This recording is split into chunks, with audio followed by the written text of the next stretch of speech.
لالیکیدن نخوشخانه خابور یا الباشار حسک کوبری به ناو نخوشخانه شهید سالیا دهات ناسکرن پشتی خباتن سر راست کرن و نوکرن ایرو به مراسم که هات فکرن.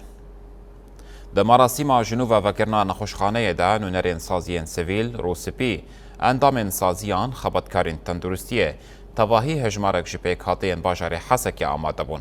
پشتی دری نخوشخانه هات وکرن بشتار درباسی هندر بون و لناوا بشین و گریان. نخوشخانه خابور با علاوه طبی ین پیشکتی و ناوندک تداوی فیزیکی هاتیا آماده کرن. ده نخوشخانه ده امپولانسنه سه جوان جبو وکوهستنا بو پارزگیندن و سه جی جبو باجار حسک و چار جی جبو دورین در دوره وکی دیرک قامشلو عاموده و هریمندن ین پارزگه هاتنه وقتاندن.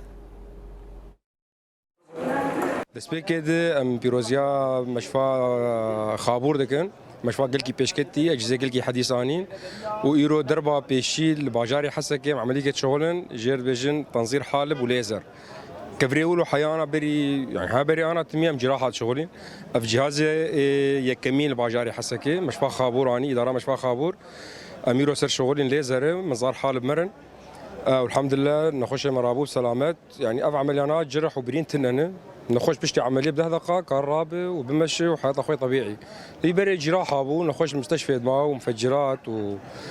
قال لك بيت بعمليه عزبي انا الحمد لله وف جهاز يعني ايه وحيد باجاري حسكي قشي واول جاري تي باجاري حسكي ويروح عمليات رقم يكبو من باجاري حسكي بليزر مزار حال مرن وصلت شغله.